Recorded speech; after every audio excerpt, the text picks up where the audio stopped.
저는 억울하게 생돈을 날렸습니다. 운전이나 교통법규는 잘 안다고 생각했는데 올해는 바뀌어도 너무나 많이 바뀌었습니다. 25년 들어서 운전 관련 교통법규가 8가지나 변경되게 되는데요. 영상 끝까지 보셔서 뜬금없이 과태료 내서 손해보는 일이 없기를 바라며 아직 모를 것 같은 사람들에게도 널리 알리시길 바랍니다. 우리의 수입은 한정되어 있는데 더 벌지는 못할 망정 교통단속 법규 미준수로 3만원, 5만원 과태료 딱지 받아보신 적 있으시죠? 이걸 안 낼 수도 없고 내자니 우리 가족들과 맛있는 저녁을 할 수 있는 정도의 액수라 속이 많이 상하셨을 텐데요. 저도 과태료 딱지를 몇 번 맞아본 사람으로서 상당히 아깝고 후회스러웠어요.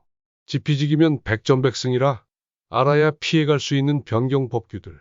기존의 법은 알고 있다 치더라도 실버코치와 함께 25년 변경되는 교통법규 8가지를 알아보고 피같은 나의 재산을 아껴보시죠. 내용이 유용하고 도움이 되셨다면 구독과 주변 지인들에게 공유 부탁드립니다. 그럼 여러분의 시간은 소중하니 바로 알려드리겠습니다. 첫 번째는 고령자 운전면허 갱신 강화. 2025년부터 고령 운전자의 운전면허 갱신 제도가 크게 강화됩니다. 65세 이상 운전자의 갱신 주기가 10년에서 5년으로 단축됩니다. 70세 이상 운전자는 면허 갱신 시 교통안전 교육, 신체검사 등 오프라인 적성검사가 의무화됩니다. 적성검사 항목이 강화되어 시력, 청력 반응 속도 등 운전에 필요한 신체 능력을 종합적으로 평가합니다. 75세 이상 운전자는 기존과 같이 3년마다 갱신해야 하며 적성검사와 교통안전교육 이수가 필수입니다. 추가로 치매 검사도 받아야 합니다. 교통안전교육에는 인지능력 자가진단이 포함되어 있어 운전자 스스로 운전 능력을 평가할 수 있게 됩니다. 이러한 변경은 고령 운전자의 안전사고를 줄이고 운전 능력을 객관적으로 평가하기 위한 조치입니다. 다만 일률적인 제한보다는 개인의 신체 능력과 인지 능력을 고려한 맞춤형 관리가 필요하다는 의견도 있습니다. 두 번째, 장롱면허 기준 변경입니다. 2025년부터 장롱면허 장기미 사용 기준이 크게 변경됩니다. 주요 변경사항은 1종 보통면허 갱신 요건 강화입니다. 변경 전엔 2종 보통면허 취득 후 7년 무사고 시 1종 보통면허로 자동 갱신 가능하였는데요. 변경 후에는 무사고 기간과 함께 실제 운전 경력 증명이 필수로 변경되었습니다. 운전 경력을 증명하는 방법에는 1. 자동차보험 가입증명서 제출 2. 차량 등록증 제출 3. 운수업체 경력증명서 등이 있습니다. 변경된 이유로는 1. 실제 운전 경험 없는 장롱면허 소지자의 일종 면허 취득 방지 2. 교통안전 강화 3. 일종 자동면허 도입에 따른 부작용 예방이라고 합니다. 이에 따른 영향은 장롱면허 소지자의 일종 면허 전환이 어려워지며 실제 운전 경험이 없는 경우 추가 시험이 필요합니다. 이번 변경으로 단순히 시간이 지났다고 해서 상위 면허를 취득할 수 있는 제도가 개선되어 실제 운전 능력을 갖춘 운전자에게만 일종 면허 자격이 부여될 것으로 예상됩니다. 세 번째는 신규 운전면허 도입 소식입니다. 2025년부터 도입되는 신규 운전면허 제도는 기술 발전과 사회적 요구를 반영한 것으로 크게 3가지 주요 변경사항이 있습니다. 자율주행차 전용 간소면허 신설. 이 제도는 자율주행 기술의 발전과 상용화에 대비한 조치이며 특정 수준 이상의 자율주행 시스템이 적용된 차종만을 운전할 수 있는 조건부 면허입니다. 기존 면허보다 간소화된 시험 과정을 예상하고 있으며 자율주행 시스템 조작법 중심의 실기시험이 포함될 것으로 예상됩니다. 전기차 기능시험 도입. 전기차 보급 확대에 따른 운전자 역량 강화 필요성 대두로 전기차 특성을 고려한 충전 시스템 이해 및 조작 능력 시험을 도입한다고 합니다. 일종 보통 면허 자동 수동 구분제 적용. 기존에는 일종 보통 면허로 자동 수동 모두 운전이 가능하였지만 변경 후엔 자동 변속기 차량으로만 시험 본 경우 수동 변속기 차량 운전을 제한한다고 합니다. 네 번째는 친환경차 세제 혜택 축소입니다. 기존의 친환경차를 이용하셨던 분들에게는 안타까운 소식인데요. 먼저 경차는 취등록세 감면이 최대 75만원에서 10만원으로 감소됩니다.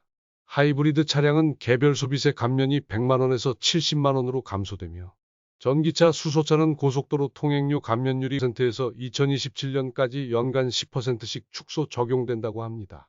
변경되는 교통법규 네 번째까지 알아보았는데요. 유용하다 생각하신다면 구독 부탁드립니다. 다섯 번째는 오토바이 검사제도 시행입니다. 올해 3월 15일부터 오토바이 검사제도가 시행됩니다. 이 새로운 제도의 주요 내용은 다음과 같습니다. 모든 오토바이와 스쿠터는 배출가스 검사를 받아야 하며 제조일로부터 5년이 지난 오토바이는 반드시 검사시설에서 배출가스 검사를 받아야 합니다. 검사를 받지 않은 경우 100만 원의 과태료가 부과되며 번호판 미부착 또는 미신고 시 300만 원의 과태료가 부과되니 주변에 오토바이 타시는 분들에게 공유해 주세요. 여섯 번째는 음주운전 처벌 3단 강화입니다. 2025년부터 음주운전에 대한 처벌이 3단계로 강화됩니다. 주요 변경사항은 다음과 같습니다. 벌금 상향 조정, 혈중알코올 농도에 따른 벌금이 크게 인상됩니다.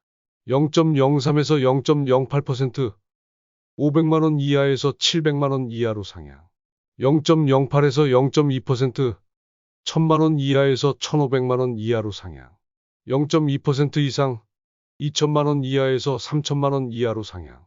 음주운전 재범의 경우 최대 5천만 원까지 벌금이 부과될 수 있습니다. 더불어 면허 취소 기간이 기존 1년에서 2년으로 늘어며 형사처벌이 강화됩니다. 음주운전 사고로 타인에게 중대한 피해를 입한 경우 징역 10년 이상으로 상향 조절됩니다.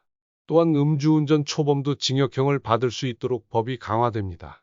이러한 처벌 강화는 음주운전에 대한 경각심을 높이고 재범을 방지하기 위한 조치입니다. 운전자들은 이러한 변경사항을 숙지하고 음주운전의 위험성을 인식해야 합니다. 일곱 번째는 서울 환경규제 확대입니다. 2025년부터 서울시의 환경규제가 크게 강화됩니다.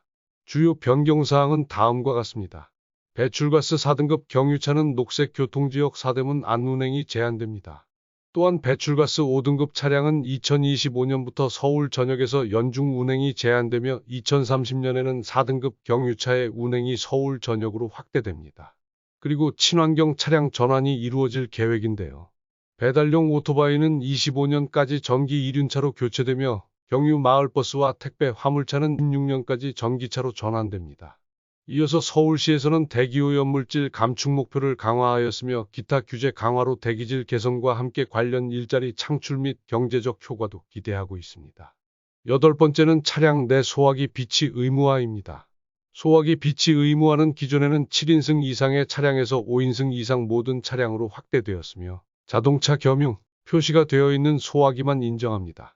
설치 위치는 운전석이나 조수석 아래 등 손이 쉽게 닿는 곳에 비치하는 것을 권장하며 자동차 정기 검사 시 소화기 비치 여부를 확인한다고 합니다.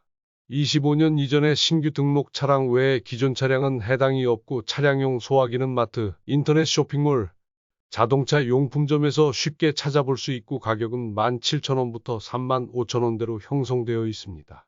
여기까지 25년도에 변경되는 교통법규 8가지를 알아보았습니다.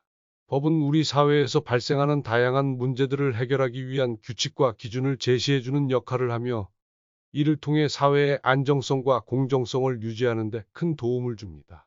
법은 멀리 있는 것이 아니라 우리 일상생활 속에서 항상 존재하고 있으며 잘 알고 지키는 것이 매우 중요합니다. 지금 새로 얻으신 지식과 정보를 주변 사람들과 나누시는 건 어떨까요?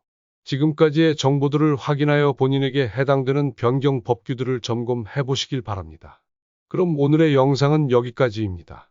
궁금하신 점은 댓글로 남겨주시면 답변해 드리겠습니다.